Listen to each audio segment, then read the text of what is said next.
Yes, I would like to start by thanking the rapporteur for his report and proposals which we support.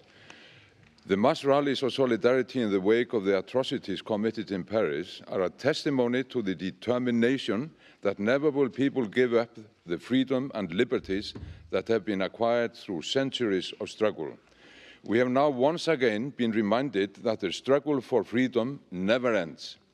The show of solidarity gave hope and swayed fear away, said a young woman at the Paris rally. Let us not forget that the movers of history not only advocated ideas of change, they also challenged the existing order, whether it be power structures, ideas, or norms.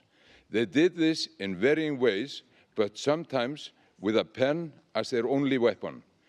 And Rosa Luxemburg hit the nail on the head when she said that freedom is always freedom for the one who thinks differently. And in the same vein, Albert Camus reminded us that a free press can of course be bad or good, but most certainly without freedom, the press will never be anything but bad. The message is clear, that when freedom of the press is challenged, we all must rally to its defense. That defense is the defense of a free and democratic society. But a show of solidarity for freedom may easily be transformed into something it never was meant to be, even its opposite, a demonstration of force. From history we know that strong emotions are easy prey to manipulation, and tendencies in that direction are certainly evident now. Political leaders should be aware that when feelings run high, power political manipulation is playing with fire. After the attack on the Twin Towers and prior to the invasion of Iraq, George Bush Jr. used the word crusade to rally his forces against the enemy. He did not use the term often, but when he did, there were more recruits enlisting for Al-Qaeda than at any other time in these troubled days. The marches taking place in Europe and other parts of the world after the attacks in Paris are for liberty and for freedom of expression, for freedom in general, and should not be interpreted as a confrontation. They may be a show of strength, but above all, of moral strength.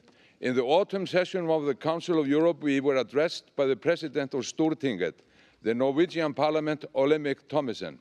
He explained in a moving speech how the Norwegians dealt with the horrendous terrorist attack whereby 77 young Norwegians were murdered in Utøya by a homegrown terrorist. In the words of Thommessen, the answer from Norwegians who poured into the streets in the days that followed, he said, was less one of demanding retribution than of sending out a message of defiance.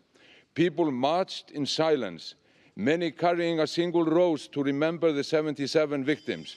It was, in the words of the Prime Minister then, Jens Stoltenberg, a message of even more democracy, even more openness, but never naivety. Olemic Thommessen recited a poem called The Answer by Helge Torvund. And what was the answer in the poet's words? Never a bomb in our name, never a gunshot. Let us never forget, we don't want revenge. We will win with peace. The United Left in the Council of Europe is grateful for this opportunity to express our determination not to give up in our never-ending struggle for freedom.